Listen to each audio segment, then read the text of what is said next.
Hello students, welcome to my channel easy learning accounts. आज की इस वीडियो में हम बहुत ही इंटरेस्टिंग टॉपिक पढ़ने वाले हैं जिसका नाम है फंड बेस्ड अकाउंटिंग। एक्चुअल में बेटा जब भी 30% हमारा कोविड-19 की वजह से कोर्स डिडक्ट नहीं हुआ था, उससे पहले जो हमारा एक डिस्ट्रीब्यूशन था इस बुक का या फिर इस यूनिट का या फिर not for profit organization concept का क्वेश्चन 3 आते थे। 1 question of 1 marks, 1 question of 3 marks and 1 question of 6 marks. तो जो 6 मार्क्स का वो क्वेश्चन होता था बेटा, उसमें हमेशा रिसिप्टेंट पेमेंट अकाउंट हमें मिलता था और उसे देखकर हमें income and expenditure account, opening balance sheet and closing balance sheet बनानी होती थी and then we get the 6 marks. और 3 मार्क्स के 1 मार्क्स के क्वेश्चन को ले लेती हूँ पहले। इसमें कोई भी एक single fill up, true and false, match the following या कोई भी एक बात उन्होंने पूछ ली। फॉर एग्जांपल हमारा रिसिप्ट एंड पेमेंट अकाउंट का क्या नेचर है, किस रूल पे बेस्ड है, इस तरह के definition of various terms which I have given, whatever it can come of 1 marks. अब बचा 3 मार्क्स। तो 3 मार्क्स में स्मॉल क्वेश्चंस आते थे जिसमें कभी-कभी सब्सक्रिप्शन निकलवा लिया, ये आगे मैं डिटेल में आपको बताऊंगी। या फिर एक और तरीके का हमें क्वेश्चन दिखता था जिसका टॉपिक था fund based accounting. Fund based accounting basically उस फंड के बारे में अकाउंटिंग बताता है। दोज आर स्पेसिफिक फंड्स, मतलब वो पैसा जो नॉट फॉर प्रॉफिट ऑर्गेनाइजेशन को मिला किसी स्पेसिफिक पर्पस को पूरा करने के लिए, इसे कहते हैं fund based accounting. For example building fund, match fund, tournament funds, prize funds etcetera, they all comes in fund based accounting. तो पहले इसका मीनिंग देखते हैं। Fund means that amount received by not for profit organization for a specific purpose, they are not transferred to the income and expenditure account। ये पैसा कल मैंने आपको रिसिप्ट एंड पेमेंट अकाउंट में डेबिट साइड रिसिप्ट में सबसे last term लिखवाया था। अगर आपने नहीं देखा हो तो आप कल वाली वीडियो नंबर 145 में देखिए। रिसिप्ट एंड पेमेंट अकाउंट का जो लास्ट हेडिंग हमने लिखी है that is the fund based accounting. और बेटा वो पैसा हम कभी भी इनकम एंड एक्सपेंडिचर अकाउंट में नहीं ले जाते। इनकम एंड एक्सपेंडिचर अकाउंट में हम वही पैसा ले जाते हैं जो हमारे रेवेन्यू रिसिप्ट या रेवेन्यू पेमेंट्स होते हैं। ये हमारा एक कैपिटल पेमेंट है जिसको हम डायरेक्टली बैलेंस शीट में ले जाएंगे, तो it is not transfer to the income and expenditure account but transfer to the balance sheet liability side. Transfer to the balance sheet liability side, for example building funds, match funds, prize funds etcetera. तो ये इसके example है। तो कभी भी ये income and expenditure account में नहीं जाते, सीधे डायरेक्टली ये बैलेंस शीट में लायबिलिटी साइड जाते हैं। और बेटा इसकी कैलकुलेशन भी वही की जाती है जिस फॉर्मेट को मैं आपको अभी बताऊंगी। नेक्स्ट इज एक नोट मैं आपको बता रही हूँ, उस नोट को पहले कंप्लीट करेंगे, उसके बाद हम जानेंगे format of fund based accounting. If the assets created out of specific fund, जैसे डोनेशन आया बेटा बिल्डिंग के लिए और बिल्डिंग से हम और भी अर्निंग कर रहे हैं या फिर बिल्डिंग कंस्ट्रक्शन वर्क में चल रही है, तो उसके जो एक्सपेंसेस हो रहे हैं, वो जो हम कंस्ट्रक्शन में जो खर्चे हो रहे हैं वो बिल्डिंग फंड में से तो हटेंगे, लेकिन वो पैसा बेटा हमारा कैपिटल फंड में भी जाएगा जो मैंने आपको बताया था कि वो बैलेंस शीट में भी नजर आता है। जैसे कैपिटल हमारा प्रॉफिट ऑर्गेनाइजेशन की बैलेंस शीट में नजर आता था ना लायबिलिटीज में, उस तरह से हमें कैपिटल फंड नजर आता है in the balance sheet of not for profit organization. तो क्वेश्चन मैं आपको सिर्फ एक कॉन्सेप्ट बताने के लिए क्वेश्चन बता रही हूँ। कितना asset created out of specific fund is amounted incurred on the asset, उस एसेट से हमने कुछ और गेन किया है, it is transfer to the capital fund. वो पैसा कैपिटल फंड में सीधे ट्रांसफर हो जाता है। तो जैसे फॉर एग्जांपल अगर मैं कहूँ कि हमने बिल्डिंग के लिए हमारे पास फंड आए 10 लाख, अगर मैं बैलेंस शीट बना रही हूँ और फंड बेस्ड अकाउंटिंग में बेटा सबसे पहले मैं यहाँ पर कैपिटल फंड दिखाऊंगी और यहाँ पर ओपनिंग बैलेंस कुछ भी नहीं दे रखा है, मैं नील छोड़ दे रही हूँ। क्वेश्चन में बिल्डिंग फंड में हमारे पास कितना रुपया आया, हमारे पास 10 लाख रुपीज आया और 10 लाख रुपीज आने के बाद हमने इसमें खर्चा करा है कंस्ट्रक्शन का 6 लाख का। क्वेश्चन कह रहा है कंस्ट्रक्शन के लिए खर्चा हुआ 6 लाख, 6 लाख माइनस कर दिए तो बिल्डिंग फंड कितना बचा हमारे पास 4 lakh. Work in progress balance sheet में हमेशा एसेट साइड आता है, तो बिल्डिंग इन प्रोग्रेस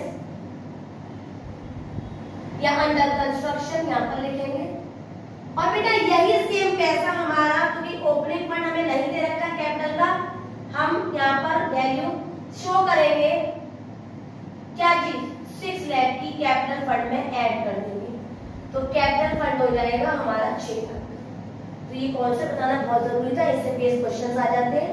अगर हमारा कोई भी फंड किसी भी एसेट्स पे आया हुआ है, उसका अंडर कंस्ट्रक्शन है तो वो एसेट्स में भी जाएगा, एक्सपेंसेस हो रहे हैं कंस्ट्रक्शन के तो फंड में से माइनस हो जाएगा और वही पैसा कैपिटल फंड में जाके ऐड हो जाएगा। इस बात को आप भूलिएगा मत। अब देखते हैं format of fund based accounting. मैंने एग्जांपल दिया हुआ है प्राइस फंड का बेटा, ठीक है। तो सबसे पहले जो फंड दिया होता है हम वो लिखते हैं, इसका ओपनिंग बैलेंस का जो अमाउंट है उसे लिखा, उसमें जो जो चीजें हमें मिल रही है, जैसे डोनेशन आया, हमने अपना पैसा बहुत ज्यादा डोनेशन में आ गया था, हमने बैंक में जमा कर दिया, उसका इंटरेस्ट आया, इंटरेस्ट रिसीव्ड पे ऐड कर दिया। प्राइस फंड है, हमने प्राइस अब मतलब डिस्ट्रीब्यूट कर दिए, तो कोई भी एक्सपेंसेस अगर हम कर रहे हैं तो उसे माइनस कर देते हैं, जो वैल्यू आती है बेटा उसे हम बाहर लिख देते हैं। कभी कभी क्वेश्चन की इंफॉर्मेशन में हमें वर्ड दे रखा होता है प्राइस फंड इन्वेस्टमेंट या फिर बिल्डिंग फंड इन्वेस्टमेंट या फिर किसी भी फंड के संग इन्वेस्टमेंट वर्ड लिखकर, क्योंकि इन्वेस्टमेंट हमेशा एसेट साइड आती है, तो इन्वेस्टमेंट वाली चीज हम एसेट साइड लिख देंगे। सिमिलरली अगर acute interest on price fund investment दिया हो, तो हमें पता है कि एक्यूट इंटरेस्ट भी हमारा हमेशा एसेट साइड आता है, तो उसको भी हम एसेट में लिखेंगे। तो मैंने कंसर्न जगह पर आपको बैलेंस शीट में क्या क्या चीजें फंड बेस में दिखती है उसको दिखाया हुआ है। अब इससे बेसिक क्वेश्चन कर लेते हैं, एक बार और रिवाइज कर लेते हैं इसको। सबसे पहले ओपनिंग बैलेंस लिखा, जितना भी पैसा फंड में बढ़ रहा है उसको ऐड कर लिया, कोई भी पैसा फंड में से कम हो रहा है that we deduct and the balance of comes it will show in the liability side, and if the price fund investment is there then it is shown on the assets and accrued interest is also shown on the assets। एक बात मैं आपको अभी यही बता देती हूँ, याद रखिएगा इसको। अगर कभी भी हमारे एक्सपेंसेस ज्यादा हो जाए और हमारे पास जो रिसीविंग हो रही है मनी की वो कम रह जाए, for example price fund donation और इंटरेस्ट का एडिशन तो बेटा 5,000 आ रहा है और एक्सपेंसेस हमारे 10,000 है, तो आंसर हमारा माइनस में आएगा, मतलब एक्सपेंसेस ज्यादा हो जाएंगे। तो इन दिस केस ये वाली वैल्यू यहाँ पर नील छोड़ेंगे, कुछ नहीं लिखेंगे और सीधे इस वैल्यू को इनकम एंड एक्सपेंडिचर अकाउंट में एक्सपेंडिचर में जाके शो कर देंगे। तो याद रखिएगा बेटा, अगर कभी भी एक्सपेंसेस ज्यादा हो जाए तो आप इस वैल्यू को फंड बेस में नहीं दिखाएंगे, सीधे उस वैल्यू को इनकम एंड एक्सपेंडिचर अकाउंट में एक्सपेंसेस में जाके दिखा देंगे। तो इससे बेस अब एक मैंने एक क्वेश्चन लिखा हुआ है बेटा, question number 13 TS grade 1 2020 chapter not for profit organization, और इसमें हमें इसकी फाइनल अकाउंट बनाना है और इंफॉर्मेशन हमें गिवन है क्वेश्चन नंबर 13 पे नंबर 1.62। मैच फंड दे रखे हैं 80,000। मैंने अभी आपको बताया था कि कोई भी फंड होते हैं उसका नाम लिखते हैं, then we write the opening balance and then we write the amount। The next is match fund investment, इसकी जगह मैंने क्या बताई थी, on the asset side match fund investment it is 72,000। next the match fund bank balance, match fund bank balance या किसी भी चीज का अगर बैंक बैलेंस होता है बेटा तो वो हमेशा एसेट साइड आता है, the value comes 3500।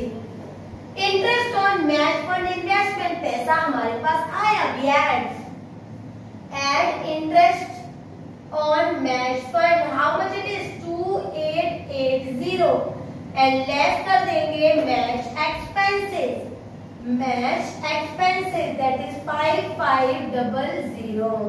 वैल्यू निकालेंगे बेटा 82880, 5500 को माइनस करेंगे और ये हो जाएगा हमारा 77380।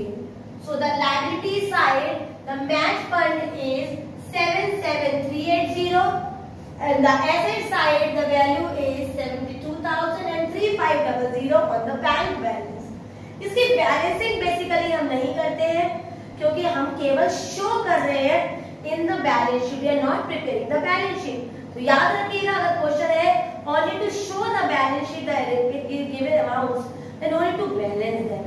याद रखिएगा। एक बार और बता रही हूँ, अगर एक्सपेंसेस ज्यादा और आने वाला पैसा कम होगा तो इसी को ही हम सीधे ले जाएंगे इनकम एंड एक्सपेंडिचर अकाउंट में। फॉर एग्जांपल ये क्वेश्चन कंप्लीट हो चुका है, इसी में बता देती हूँ कि मान लो हमारे एक्सपेंसेस बच्चों 15,500 सॉरी 1,15,500 दिए होते तो 1,15,500 is more than the coming amount. तो पहले मैं इन दोनों को ऐड करती तो 82,880 आ जाता मेरा आया हुआ पैसा और जाने वाला पैसा होता मेरा 1,15,500।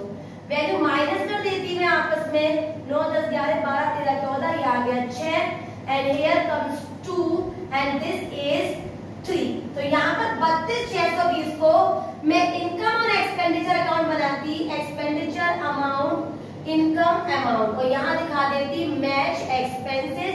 हाँ मैच ही है, मैच एक्सपेंसेस 32,620। तो ये बात कभी भूलिएगा मत, बहुत इंपॉर्टेंट बात है और गलती होने के चांसेस यहाँ पर होते हैं। आज हमने पढ़ा फंड बेस्ड अकाउंटिंग। मुझे लगता है आपको सारा पॉइंट क्लियर हो गया होगा। हमने इसका फॉर्मेट सीखा, इसका मीनिंग देखा और इसका एक क्वेश्चन भी किया। मैंने आपको एक हिंट भी बताई कि कभी भी एक्सपेंसेस ज्यादा आ जाए बच्चों तो सीधे उसको इनकम एंड एक्सपेंडिचर अकाउंट में एक्सपेंडिचर में ले जाइएगा, राइट। अगर आप क्लियर हो गया हो आज का कॉन्सेप्ट, अच्छे से समझ में आ गया हो तो मेरी वीडियो को लाइक करें, शेयर करें और मेरे चैनल को सब्सक्राइब